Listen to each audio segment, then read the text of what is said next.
es agradecer para poder crecer. Lograré ser buena gente, una conciencia social inteligente. Buena gente, buena gente, buena gente, buena gente, buena gente. Todos somos amigos, todos somos hermanos. Buena gente, eres tú.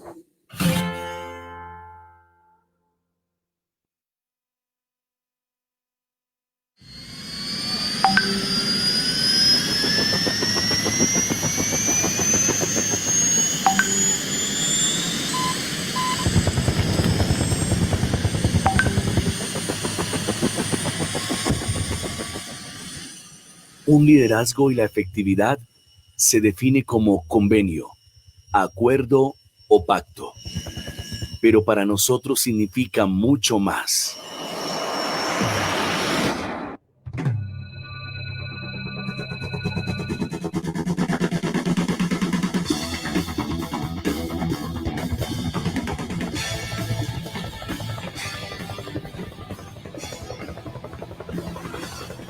Es convertir excusas en oportunidades,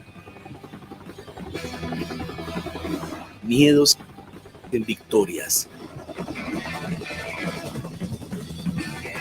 y sacrificios en gloria.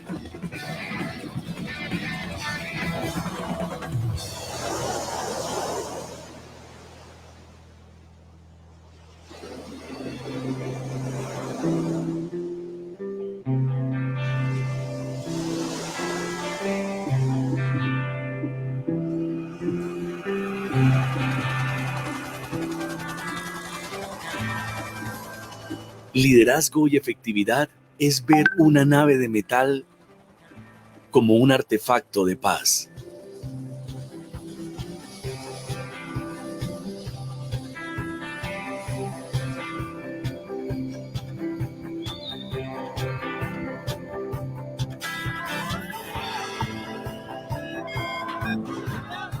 Es tener que defender a quienes a veces nos atacan.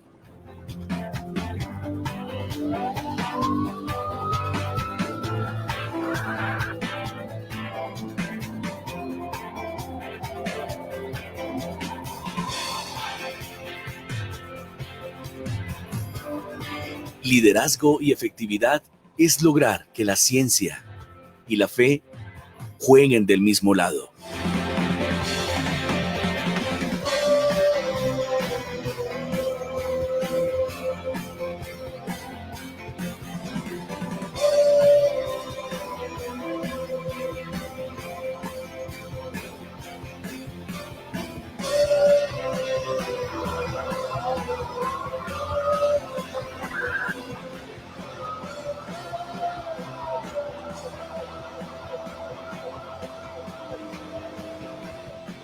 Es llegar a donde sea para asegurar la convivencia.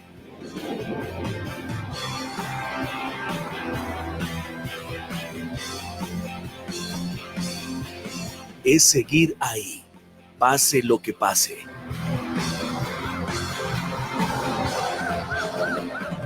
Es llevarse el miedo para que la tranquilidad regrese.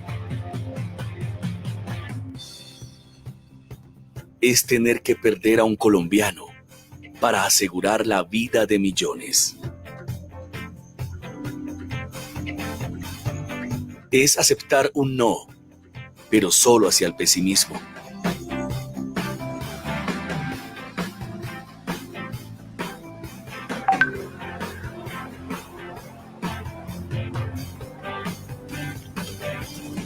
Es lograr que la única emergencia sea siempre la esperanza. Significa rescatar el presente para tener futuro.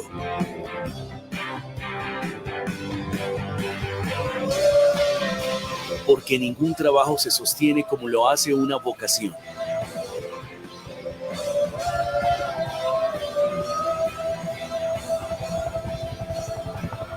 Y es que para nosotros no se trata de asumir un compromiso con la vida, sino de dar la vida por este compromiso. Policía Nacional, por una Colombia segura y en paz.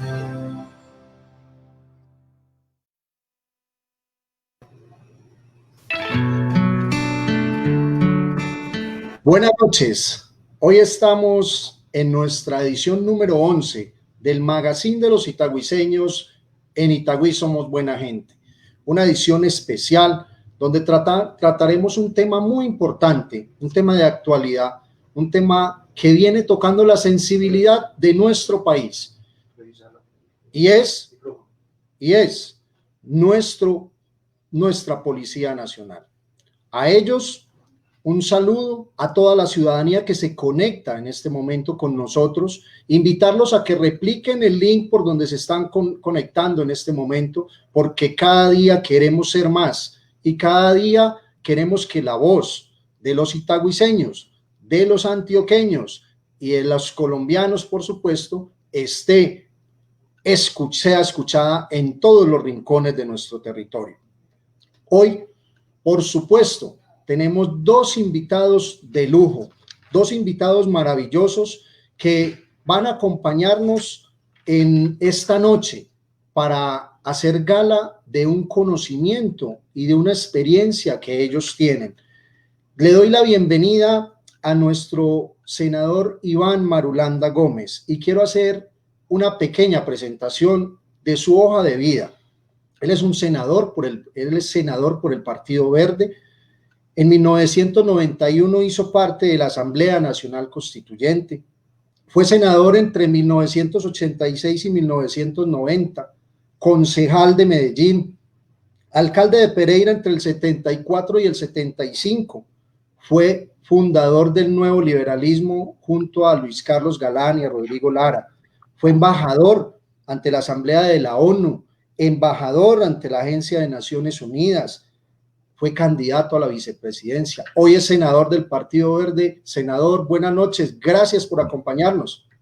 Andrés, muchas gracias por la invitación. Es un gusto estar contigo, con Jaime. Un gusto estar con las gentes de Itagüí, a las que les profeso un enorme afecto. Un gusto y gracias por la invitación.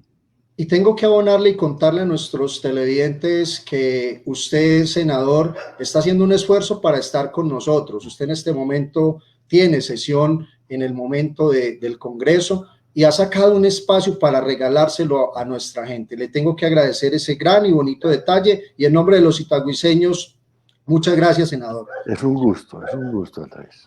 También tenemos como invitado al profesor Jaime Alberto Carrión Suárez. Bienvenido, profe, y les voy a contar a ustedes, los televidentes, quién es el profesor Jaime Carrión.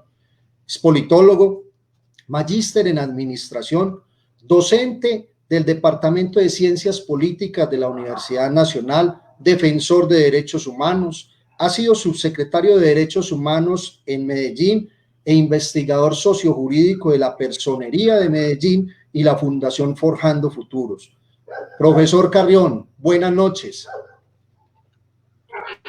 Muy buenas noches, concejal Andrés. Buenas noches también para el senador Iván. Un honor estar con ustedes compartiendo algunas ideas sobre este tema tan importante, concejal. Y un saludo para todos y para todas en el municipio de Itagüí, que sé que ven con mucho cariño este programa.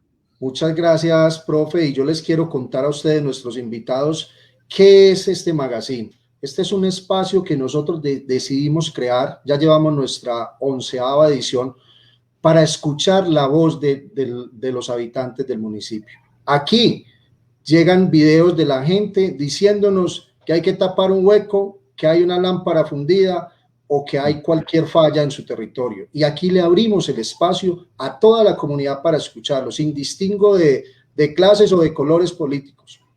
Esto es de la gente. Y por eso precisamente en el transcurso del rato que vamos a compartir con ustedes, pues aprovechamos para hacerle también algunas de las preguntas que respetuosamente nuestros televidentes a través de las redes sociales quieran hacerles. Entonces en algún momento yo les voy a estar interrumpiendo o diciéndoles para alguna preguntita que nuestra gente quiera hacerle a los invitados.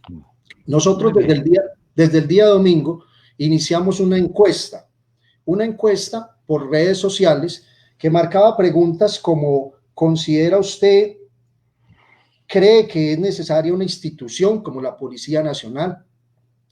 ¿Considera que es tiempo de hacer una reforma a la Policía Nacional?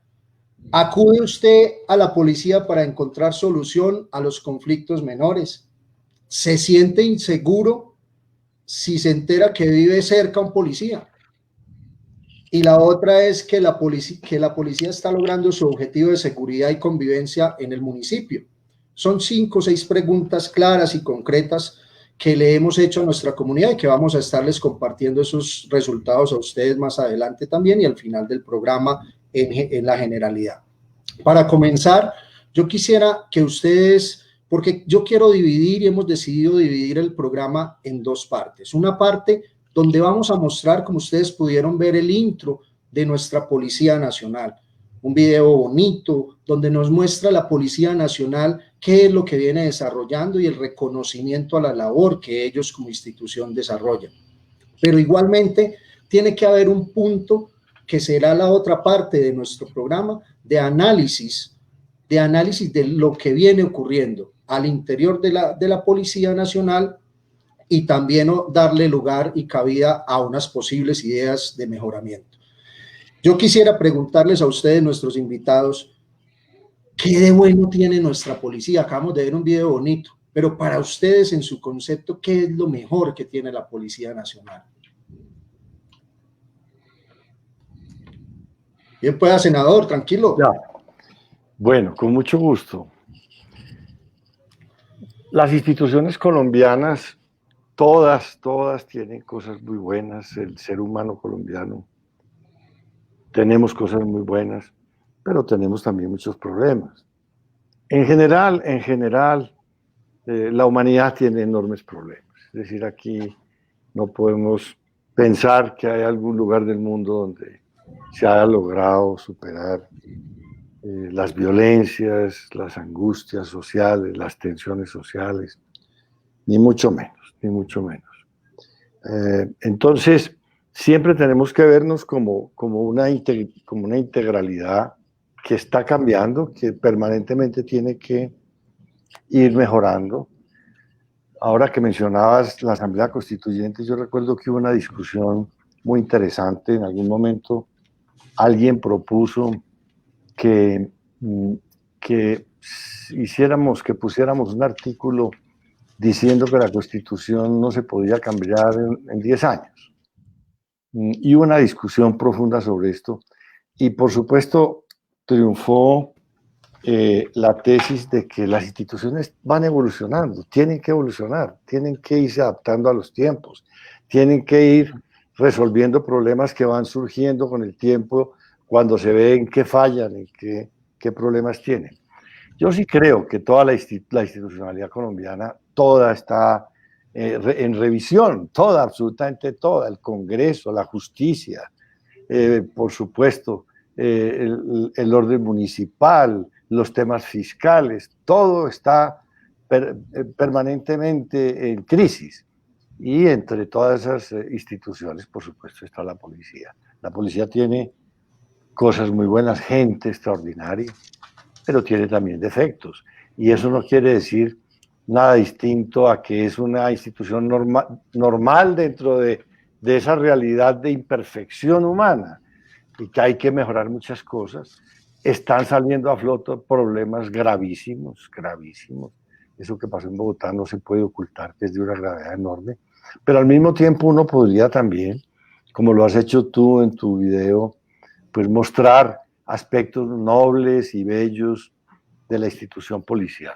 Entonces se trata de hablar de esto tranquilamente, de una manera civilizada, sin pasiones, sin rabia, sin miedo, porque además la tarea de mejorar es una tarea de todos, de todas las personas, de toda la ciudadanía.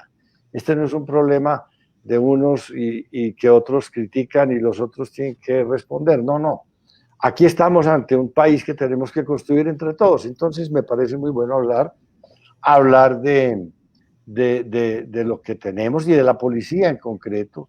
Y para contestar tu pregunta, pues basta decir, en la institución policial, donde hay 200.000 personas vinculadas, hay gente maravillosa, seguramente que es la gran mayoría, yo estoy seguro que sacrificada, gente que sufre mucho, gente de una enorme nobleza, de una gran sensibilidad, pero también hay problemas muy graves, en un entorno social además muy difícil.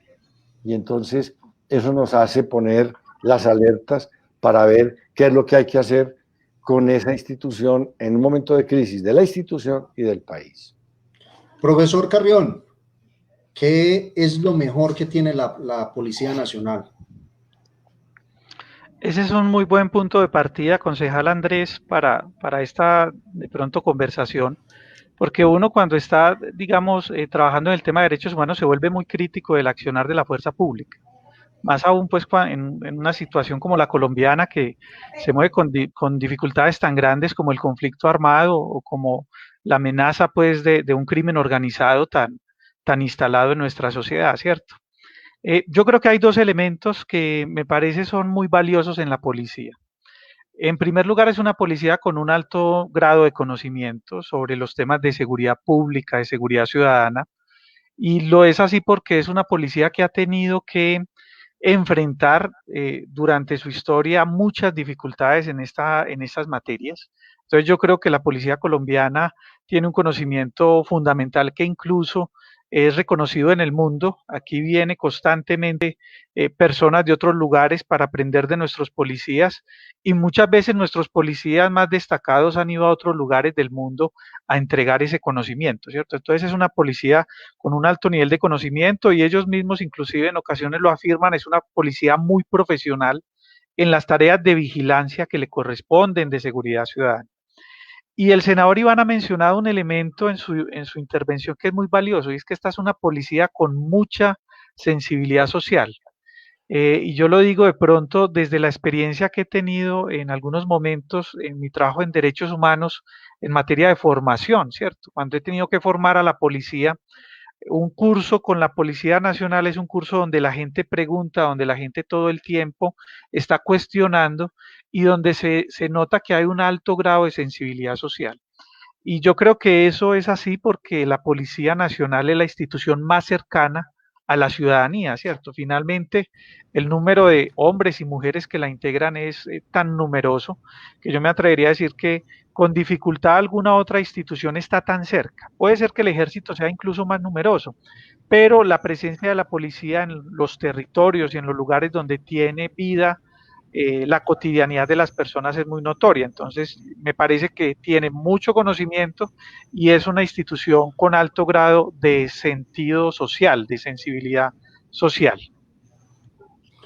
Usted habla, profesor Carrión, de esa sensibilidad social, que no podemos perderla, que hoy más que nunca tenemos que estar conectados con ella. Yo los invito a que veamos este pequeño video que nos va a mostrar un poco más de lo que hay detrás del uniforme, detrás de lo que hay en esa familia que rodea a nuestros policías. Por favor, veamos este pequeño video.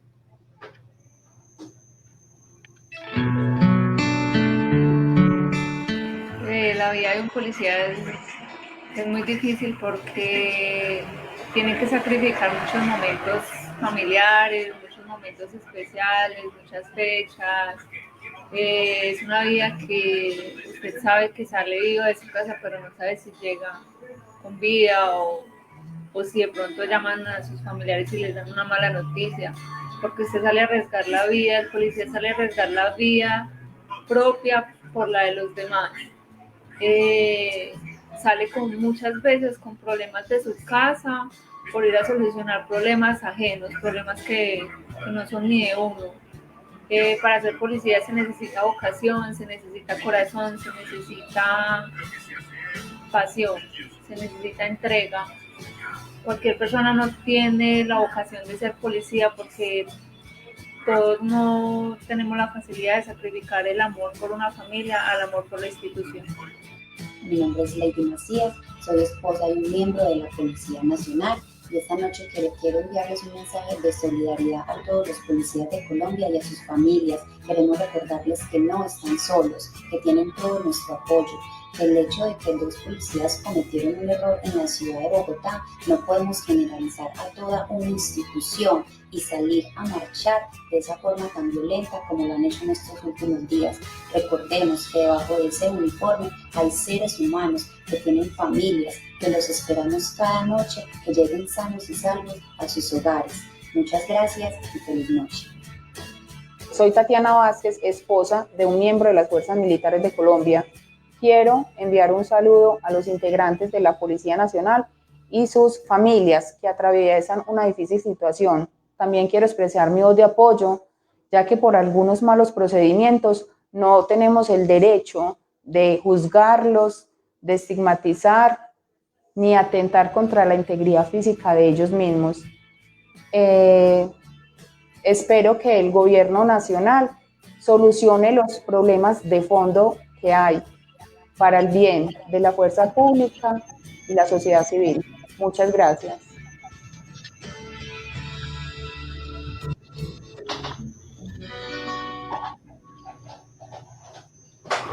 Aquí hemos querido tocar esa sensibilidad a la que ustedes hacían mención, porque es muy importante no olvidar que son seres humanos, que tienen sus familias como las tenemos todos nosotros. Este pequeño video, este pequeño preámbulo, ¿qué les puede mostrar a ustedes de eso, el senador y doctor Carrión? Sí, muy conmovedores y muy interesantes los testimonios de doña Yuri, de doña Judy y de doña Tatiana. Muy bien dichas las cosas y muy precisas y muy sentidas.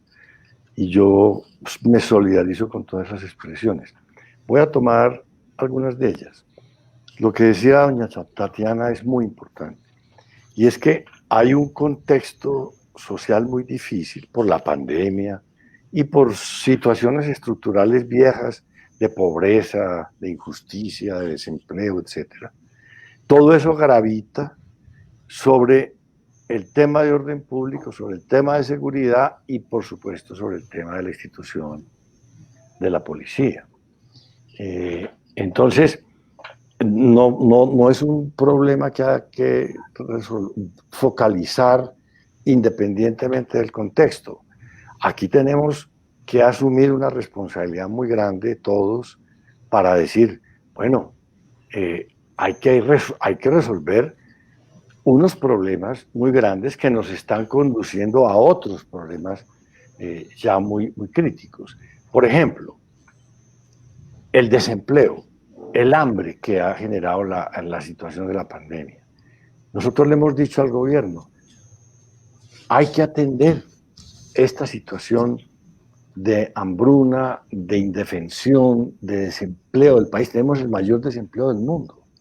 Hemos perdido más de 5 millones de empleos. La pobreza ha crecido hasta más del 50%. Y tenemos 9 millones de hogares sin ingresos y sin ahorros. Es una situación muy difícil. Por supuesto, eso crea unas tensiones sobre una institución que es la policía, que ya no aguanta más, no resiste más esa tensión. ¿Por qué? ¿En qué se manifiesta esa tensión? En la rabia de la gente, en los problemas de criminalidad, en los problemas de robos, de atracos, de violencia, de desquiciamiento de una sociedad que está angustiada, que está enardecida. Entonces, por eso y me encanta este programa, porque nos permite como llevar las cosas en un idioma y en un temperamento muy tranquilo a la gente, para que entre todos tengamos como conciencia de esto. Ahora, no quiere decir que como el problema es un problema de un universo tan gigante, no lo debemos atender, no. Hay que atenderlo. Hay que ver la policía qué necesita para que no esté pasando por estas dificultades que está pasando. Allá se necesita un apoyo institucional, puede ser un apoyo de entrenamiento, un apoyo psicológico, un apoyo de más personal que le permita descansar y tener, digamos, una energía más, digamos, la capacidad de recuperar la energía y de poderse tranquilizar, de poder estar en el hogar con su familia, más tiempo, en fin. Todas esas cosas hay que verlas, porque la verdad es que aquí se dispara una alarma. Se dispara una alarma y es que unas personas, no, es una minoría de una institución que se llama la Policía Nacional, obró mal. Y entonces eso no se puede generalizar para toda una institución, pero sí es una alarma que debemos atender y que debemos atender con inteligencia, con la razón, y atenderla con respuestas profesionales y respuestas institucionales. Y queremos desglosar en este espacio, senador, un poco de cada uno de esos trazos que usted nos indican en su intervención. Profesor Carrión. Bueno, yo cuando escuché los testimonios de estas señoras, recordé que hay un momento en la historia colombiana en que conocemos el componente humano y el componente familiar de la policía, ¿cierto? ¿Quiénes son sus familias? Y es tristemente a finales de los 90, principios de este siglo, con motivo de los policías que se denominaron en ese entonces policías secuestrados, ¿cierto? Recuerden ustedes que el drama del secuestro fue pues un drama al interior de la fuerza pública y eso nos permitió conocer a las esposas, a las madres, a los hijos de los policías en una sociedad en donde yo creo que la figura del policía, como la figura del educador, como la figura de otras autoridades, no ha sido del todo tenida con buena reputación, ¿cierto? Que no han tenido buena reputación. Y en el caso de la policía creo que por dos razones. Una, por el abuso que hubo del estado de sitio pues durante el siglo XX, ¿cierto? Nosotros tuvimos una sociedad antes de la Constitución del 91 marcada por el abuso de unas figuras en donde la policía desafortunadamente era el protagonista de la represión. Y eso quedó incluso en la literatura, ¿cierto? Cuando uno en la literatura de Gabriel García Márquez se encuentra en La mala hora o en El coronel no tiene quien le escriba, ¿cierto? La figura del alcalde de policía de ese momento de la violencia del siglo XX, pues encontramos una figura de un policía tosco, ¿cierto? Y de pronto, en los años tal vez finales de los 70 y de los 80, el narcotráfico también emprende una lucha contra la policía y en ocasiones también logra ciertos grados de cooptación sobre la policía y hace que pensemos que el policía está aliado con la criminalidad, ¿cierto? Entonces es una figura que ha tenido un problema de reputación muy fuerte, pero que cuando nosotros vemos el rostro de los familiares de los policías y cuando conocemos lo que les preocupa, entonces encontramos una policía, por supuesto, más humana, ¿cierto? O sea, nosotros tenemos que entender, creo, senador y concejal Andrés, que esta es una sociedad que no la ha tenido fácil. Tal vez eso digan en todos los países del mundo, en todos los estados, pero en Colombia el conflicto armado ha sido demasiado, digamos, permanente, generalizado, con tantos actores distintos, y el tema del narcotráfico no ha sido fácil. O sea, el narcotráfico nos ha quebrado nuestra sociedad, nuestra institucionalidad, y nosotros vivimos todavía esa amenaza, pues eso no es algo que hayamos superado. Entonces, yo me atrevería a decir que vivimos recuperando la sociedad, reparando la sociedad, pero a la vez intentando retirar esa enfermedad de nuestra sociedad, ¿cierto? Entonces veo allí testimonios muy humanos que nos permiten otra faceta de la policía en un momento en el que desafortunadamente lo que vemos por las redes sociales es muy doloroso, muy doloroso. Y no nos podemos remitir solamente a eso, ¿cierto? Por eso hemos querido dejar este primer espacio para tocar esa sensibilidad de lo que sucede con nuestros agentes de policía y sus familias y mandarles un mensaje de reconocimiento por su labor a esos que la hacen con tanto cariño y con tanto esfuerzo. Pero también no nos podemos negar a una realidad de algo que ha venido ocurriendo. Al menos 9 personas durante este año se ha informado que han perdido la vida a causa de temas y situaciones con la policía. Ya vimos lo que pasó con el amigo Javier Ordóñez, con Dylan Cruz en pasados momentos. Yo quisiera que observáramos este videito y comencemos otra parte de nuestro espacio de conversatorio. Veamos este video, por favor.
Yo leía en alguna parte algún día que si se quiere saber qué tanta democracia genuina existe en un país, pues simplemente revisar el comportamiento de los policías o de la fuerza policial con los ciudadanos. ¿Qué piensan ustedes después de ver este video? No, pues las imágenes que conocemos, pues entre ellas estos videos y muchísimos más. La alcaldesa de Bogotá le entregó al presidente de la República, el procurador general de la Nación, 110 videos en donde hay escenas de barbarie como las que acabamos de ver. No, esto es muy conmovedor y muy angustiante, porque nos pone en una situación de emergencia, ¿cierto? Aquí hay una emergencia. Es decir, aquí hay una crisis que hay que resolver y que hay que afrontar. Aquí no se puede nadie agachar y decir, no, aquí no está pasando nada. No, es muy grave. Ahora, lo importante, Andrés, es que podamos resolver esto con la inteligencia y con la razón y no con la rabia. Estoy en un debate en el Senado precisamente en el que está presente el ministro de Defensa y están presentes la cúpula de la policía y los senadores están haciendo sus deliberaciones alrededor de lo que está pasando con la policía. Y hay una cosa que es muy preocupante y es el estado de tensión y de rabia que transmiten estas imágenes y que contaminan realmente y en cierta forma castran la posibilidad de hacer un trabajo constructivo, un trabajo tranquilo, de consensos, de diálogo con la propia institución. Aquí estamos al borde de un enfrentamiento muy grave entre sectores de la población civil y las instituciones, entre ellas la policía. Entonces, es muy importante transmitirle a la gente un mensaje de tranquilidad, es decir, tomemos con serenidad esto, pero eso sí, con una posición clara, esto hay que enfrentarlo, con inteligencia, con patriotismo, con la razón, pero hay que enfrentarlo, es decir, aquí no podemos decir que no está pasando nada, no, están pasando cosas muy graves.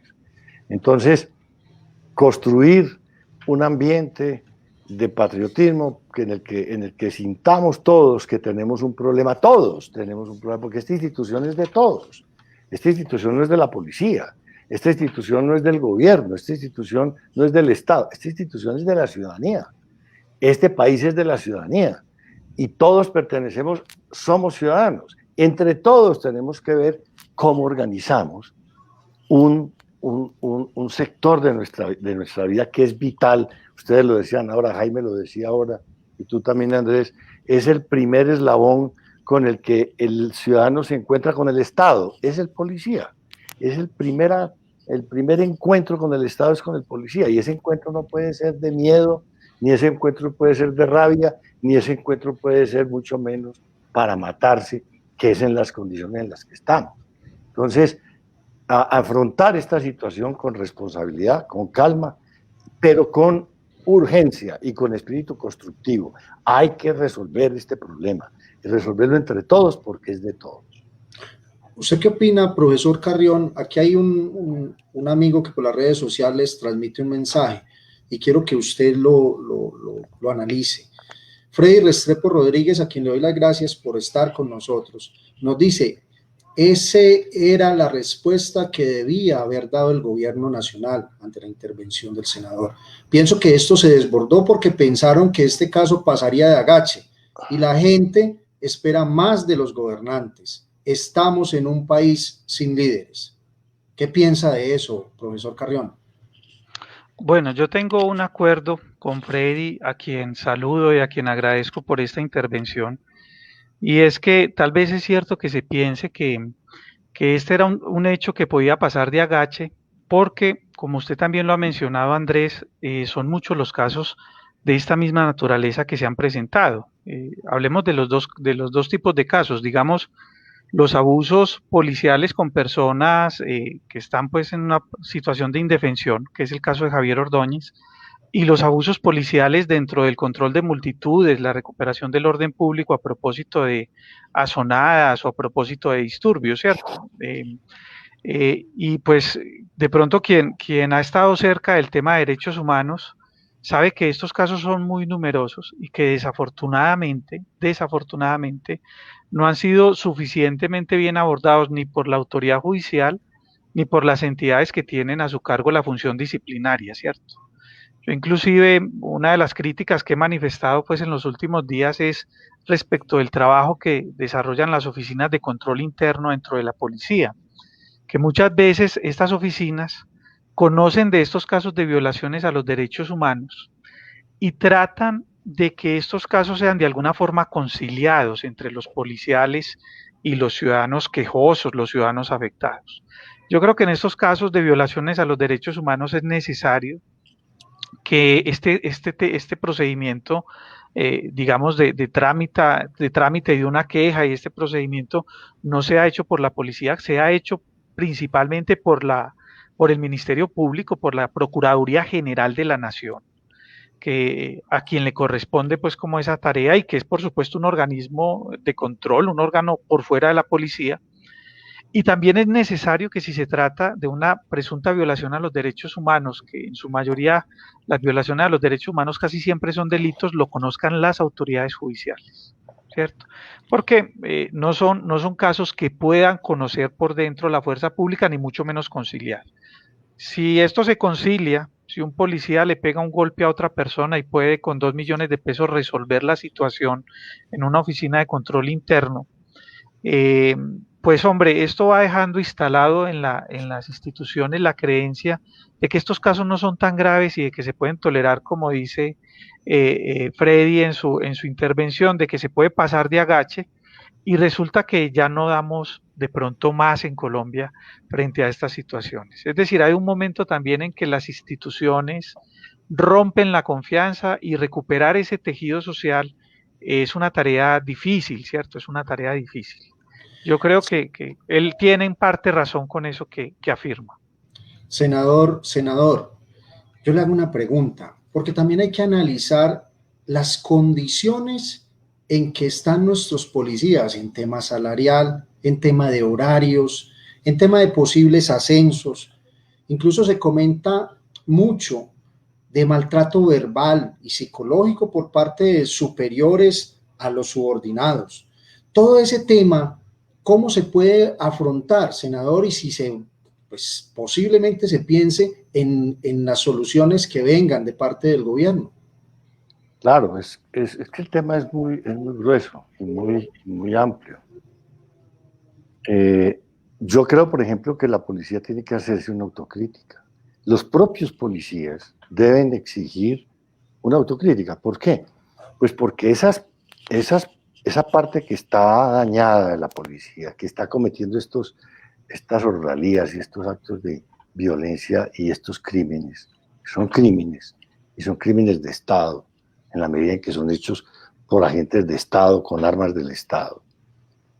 Está poniendo en peligro a los policías buenos, que son la mayoría.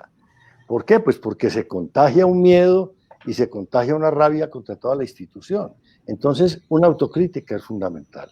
Pero además, lo decía Freddy en su pregunta, hombre, hay que hacerle también una crítica al gobierno. Es que el gobierno no está resolviendo los problemas sociales. Aquí la gente está aguantando hambre y el gobierno no aparece. Aquí la gente no tiene empleo y el gobierno no aparece. Aquí las empresas están quebrando, se han quebrado más de 140.000 empresas en Colombia y el gobierno no aparece. Entonces no hay gobierno. Y si no hay gobierno, pues por supuesto todo eso genera una presión social sobre el ambiente social que genera violencia y que genera delincuencia. Es decir, el problema es grandísimo, es grandísimo. Ahora, hay que exigirle a las autoridades que reaccionen y que empiecen a mostrar, primero, un plan de trabajo. ¿Qué es lo que van a hacer? ¿Cómo van a resolver todos estos problemas que tú planteas internos, problemas de maltrato, problemas de calidad del trabajo, de calidad de vida de los agentes, etcétera? Pero también cómo se va a resolver el problema de impunidad. Es decir, aquí no puede haber impunidad. Jaime tiene toda la razón. Estas personas que cometieron delitos tienen que ir a unos tribunales disciplinarios en la Procuraduría y a unos tribunales penales, de justicia penal, porque no puede ocurrir que desde el Estado se esté cometiendo delitos y que haya impunidad, porque entonces, ¿qué tipo de justicia vamos a exigir para los demás? Los que más tienen que responder por sus conductas, pues son precisamente los que tienen responsabilidad de Estado, como son todas las instituciones, empezando por la policía, que está armada y que tiene la responsabilidad de cuidar a las personas en sus derechos, en su integridad, en su tranquilidad.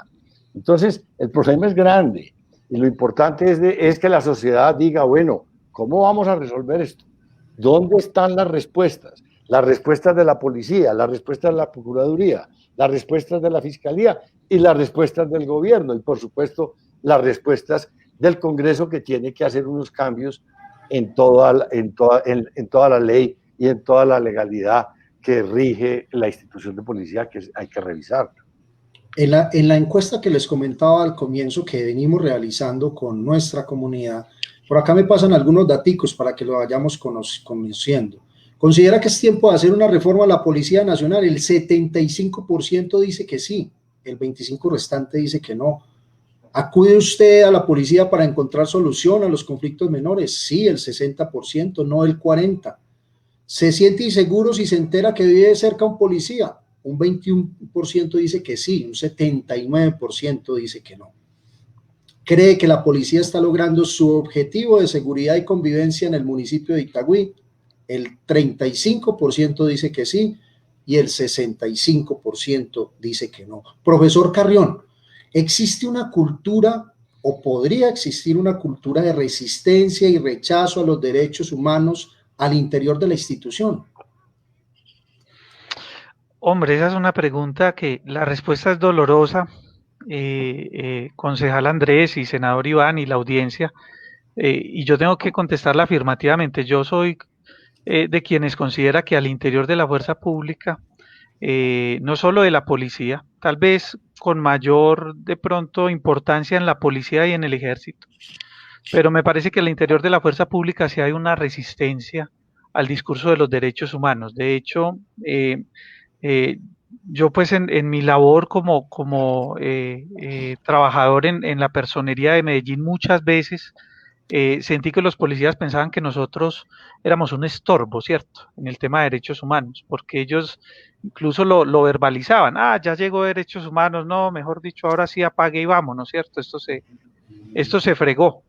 Entonces yo creo que ese discurso, realmente el tema de los derechos humanos es un discurso incómodo para la fuerza pública. Y me parece que de pronto al interior de la fuerza pública se ha creído que la mera formación, la acumulación de horas, el cumplimiento de unos indicadores puede desmontar esa cultura y con el propio comportamiento de la institución por dentro se está todo el tiempo, digámoslo así, desautorizando esa cultura. Me explico. Ahora se mencionaba de pronto el maltrato verbal, ¿cierto? Que es común entre los policías. Entonces, cuando usted encuentra que un mando a sus subordinados los trata con palabras soeces, los maltrata verbalmente, pues por supuesto está fomentando que él cuando sea mando, ¿cierto? Que ese subordinado cuando ascienda en la policía, pues también tenga ese comportamiento o está naturalizando ese comportamiento. Y por eso es que encontramos que pues un policía sale de pronto a la calle, le pega a un ciudadano y de pronto la respuesta que él dice, es que este muchacho es muy grosero, ¿cierto? Pero le parece natural haber agredido a ese ciudadano, haberle pegado, ¿cierto? Yo sí creo que allí hay un trabajo de desmontar esa cultura de resistencia que hay con el tema de derechos humanos, pero hay que hacerlo de verdad, ¿cierto? No puede ser solo aparentando, dando algunas horas, exigiéndole a los policiales que lleven certificados de horas de formación en derechos humanos, sino realmente haciendo que el policía se declare defensor de derechos humanos, ¿cierto? Es decir, que así como nosotros encontramos en la sociedad muchas personas constructoras de paz que dicen yo soy defensor de derechos humanos, el policía también pueda como reivindicar esa condición y decir yo también soy defensor de derechos humanos. Pero si usted le dice a un policía, mire, usted tiene una directiva presidencial, inclusive del gobierno de Pastrana, si mi memoria no me falla, o del de Uribe, para la protección de los defensores de derechos humanos, lo primero que le va a decir un policía es, pero a ver, ¿quién es realmente pues defensor de derechos humanos? Que yo veo que todo el mundo saca ese cuento, ¿cierto? Entonces, uno de manera muy rápida encuentra esa resistencia con el tema de los derechos humanos en la policía. Me parece que allí sí hay esa cultura. Yo les decía al comienzo que este es un espacio de los itagüiseños y de todo el que quiera participar. Cuando sacamos nuestra publicación que íbamos a tocar este tema, un ciudadano itagüiseño nos envió un video y quiero compartirlos con ustedes y que me den su opinión de las palabras de don Abraham Sánchez, que nos envió el videito. Don Abraham, buenas noches.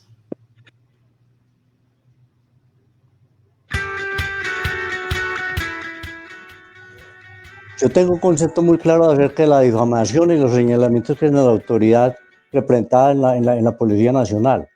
Necesitamos en todo momento que se ejerza la autoridad. Aquí le están cortando las alas a la policía para ejercer el derecho que tienen a tratar de proteger a la ciudadanía en todos los sentidos.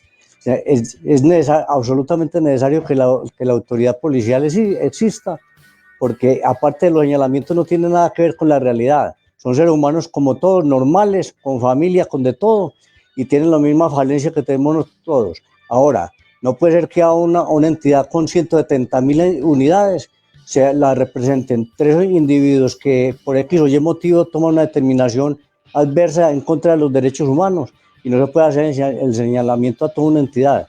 Definitivamente hay un señalamiento constante porque quieren desvirtuar y quieren acabar con la autoridad en el país.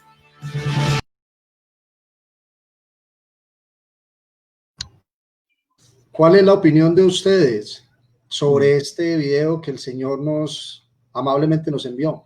Bueno, don Abraham, con todo respeto hay que decirle, bueno, no son 2 o 3 unidades, el problema es grande, es decir, es un problema que va mucho más allá de lo que nos imaginamos en materia de corrupción y en materia de agresividad con la ciudadanía y en materia de violación de derechos humanos. Ahora, el tema de la autoridad no puede verse desde el punto de vista de la fuerza.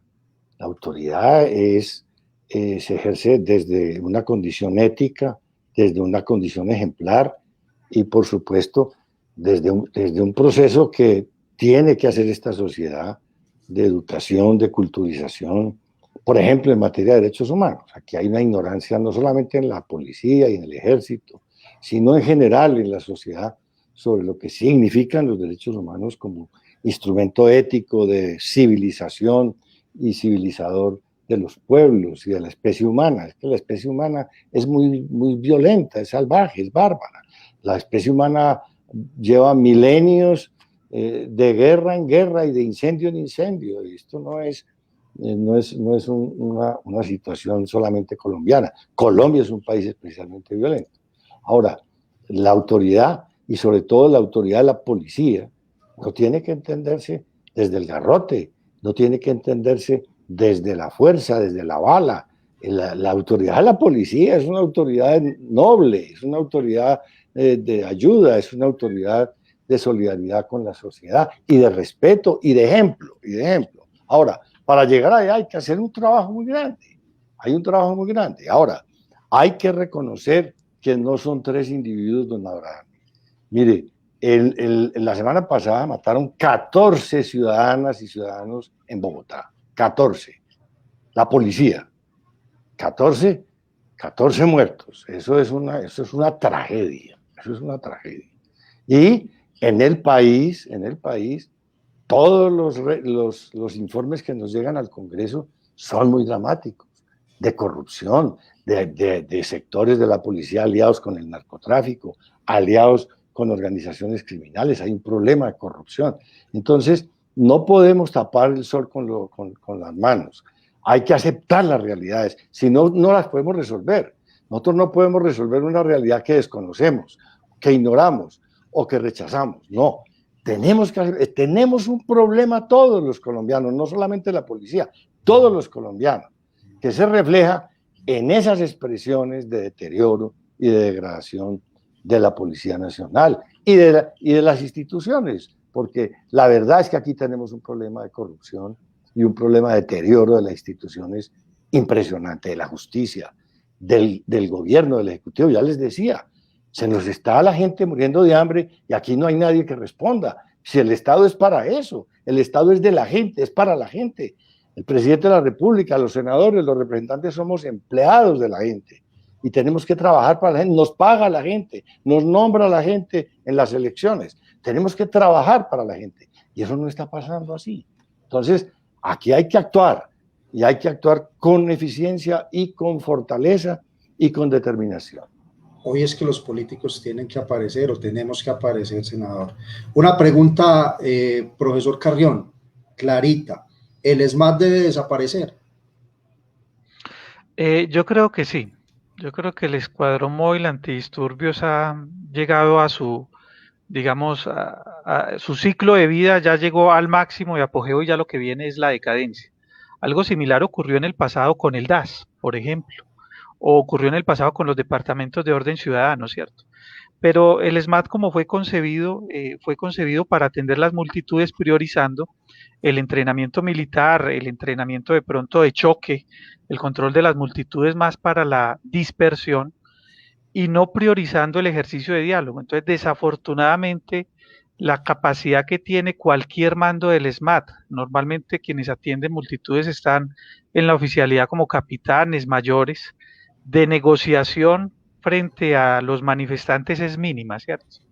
Mire, yo les voy a colocar un ejemplo que sucedía mucho en Medellín cuando yo estaba en Derechos Humanos en la Personería, y es que un policial del SMAT considera que es más delicado que se raye de pronto con un grafiti una pared a que se desordene la ciudad en lo que es la Oriental con la playa, que el senador pues sabe que es, digamos, como el centro de la ciudad, ¿cierto? Un policial del SMAT considera que ese rayón es tan delicado que autoriza inmediatamente a tratar de llevarse ese manifestante en medio de una situación en la que puede ocurrir cualquier cosa, ¿cierto? Inclusive una lesión personal, la muerte de un policial o de un marchante o de cualquier otra persona. Por supuesto, el SMAT, cuando acude a las manifestaciones, acude con una serie de implementos que le brindan una protección mucho mayor que la que tiene cualquier manifestante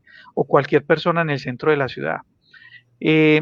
Y hombre, desafortunadamente son tantos los casos, en Medellín los casos de abuso del SMAT son tan numerosos, que a mí me parece que es como cuando las FARC decide mantener la sigla para montar la Fuerza Alternativa Revolucionaria del Común, que es tan hiriente esa sigla ya pues como en la sociedad colombiana, que uno diría es que el solo nombre todavía crea unas heridas muy profundas. Yo creo que el ESMAD tiene que no solo ser reformado, sino que el ESMAD debe desaparecer, y me parece que hay que pensar el control de multitudes con dispositivos que sean más dispuestos a la conversación y al diálogo, porque finalmente el movimiento de indignados, la activación de ciudadanos alrededor de la protesta social cada vez es más numerosa.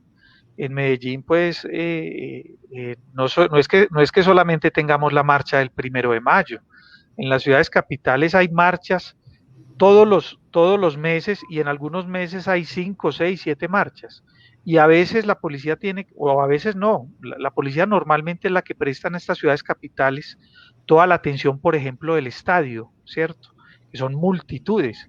Y usted se imagina el ESMAD cada 8 días peleando con cientos de miles de personas en las ciudades.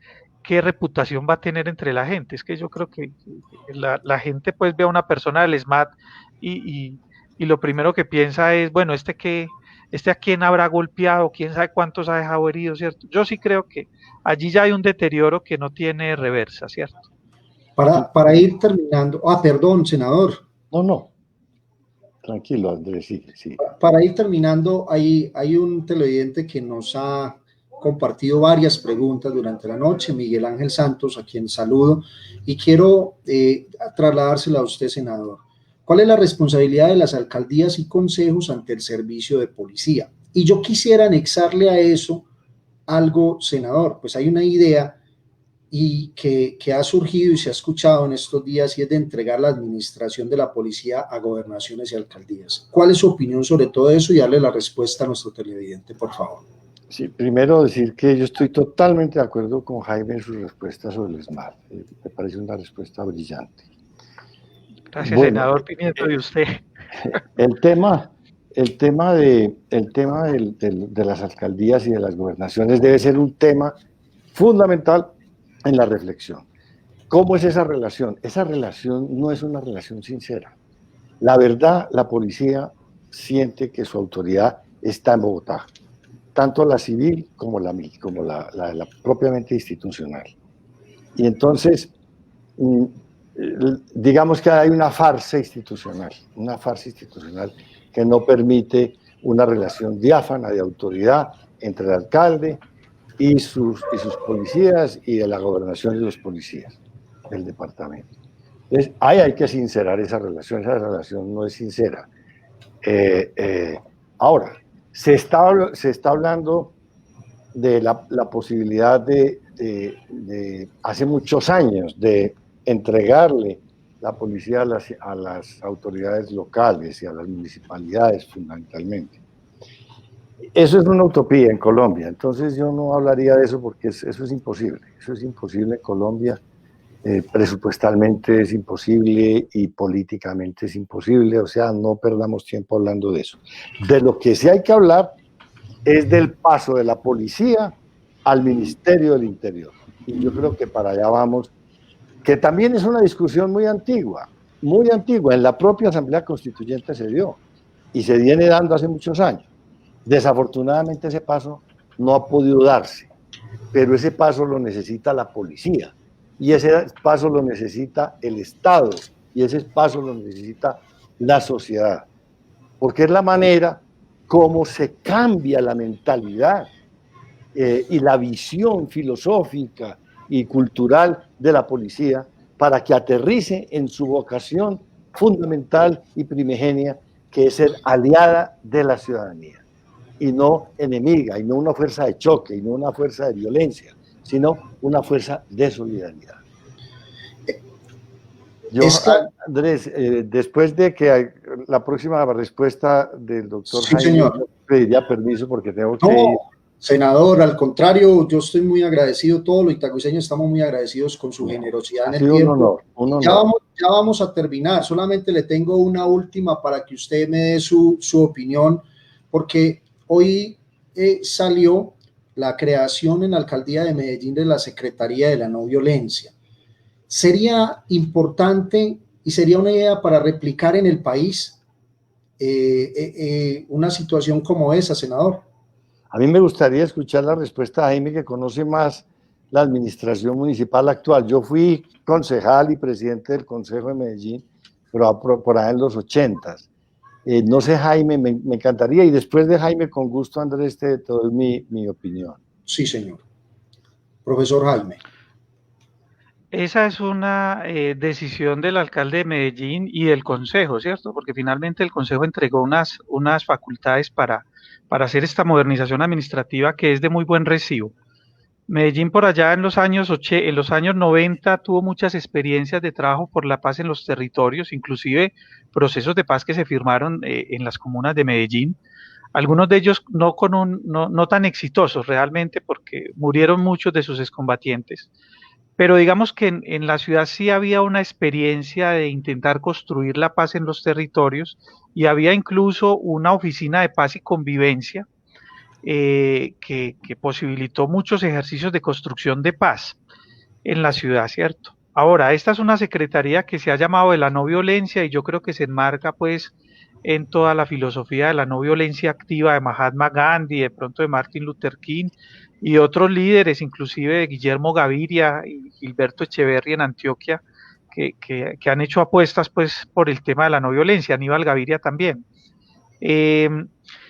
Y maneja el tema de no violencia y también recoge temas que tienen que ver con justicia transicional, que en eso pues es fundamental que en el staff directivo de la alcaldía existan responsables del tema de justicia transicional, porque la ley 1448 del 2011, el propio acuerdo de paz ha dejado unas responsabilidades importantes en el Estado y los alcaldes no son, digamos, ajenos a ello. Entonces, a mí me parece que este sería un dispositivo muy interesante.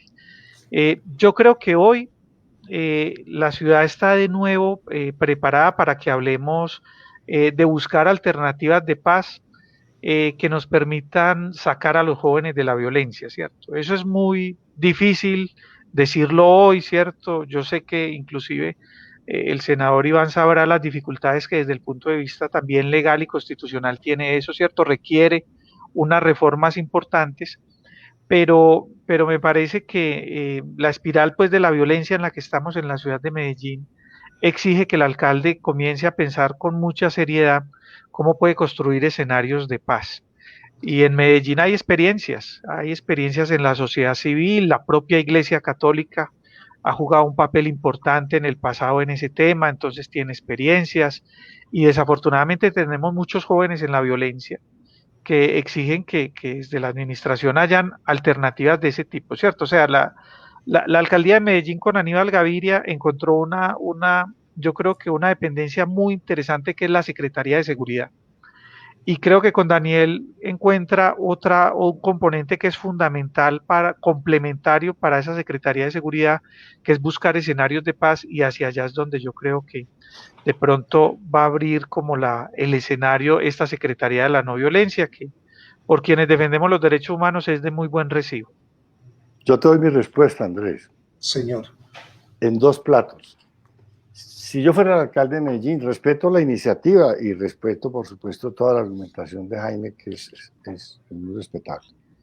Pero si yo fuera el alcalde, ese presupuesto que le va a invertir a esa oficina, se le invertiría a cultura, a educación, a desarrollo de microempresas, a formación en el trabajo.